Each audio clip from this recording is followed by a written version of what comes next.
New York shtatiga kelganmiz ham. Akalar bilasizlar, ovqatimiz tugadi. Bozor qilishga kelyapman Aldi degan magazinga. Birdan narx-navolarni ko'rsatib ketaman, o'zlaringiz ko'ringlar, arzonmi, qimmatmi o'zlaringiz solishtirib ko'rasizlar. Magazinni shunaqa zo'r qo'ygan, bunga qaranglar. Bunaqa tangachangiz bo'lmasa agar, buni ola olmaysizlar. Yextani chiqara olmadik. Qancha chiqaradimi? Hoppa. Kilo so'moqchi edim, kakras. Yarim kilosi $1.69 ekan. Arzonmi, qimmatmi? Hech ham chiqar ekan shu. Mana bu taraf to'la testosteron bo'lib yotibdi. To'y hashamga borsak, bunaqa narsani oldimizga qo'yib, uylanganingda zo'r foydasi tegadi dedilar. Organic Pink Lady Apples. Bunisi Organic Gala Apples. Farqi nima ekan buni?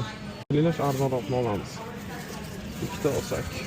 Eng mazali mevalardan biri shaftoli. Odam terisiga yomon silliq qilishga foydali-da bu. Narxi $3 ekan. O'zim bilan kasal olib chiqqanman akalar. Shunga sut kerak bo'ladi. Tak, qaysi biri yaxshi? Shuni olsak, ikkita. Xolodilnikimiz bor-ku. Xolodilnik ishlamasa ham boshqasini olganmiz. Narxlarga qaranglar. Любой xildan topsangizlar bo'ladi, lekin gazirovka ichmaymiz.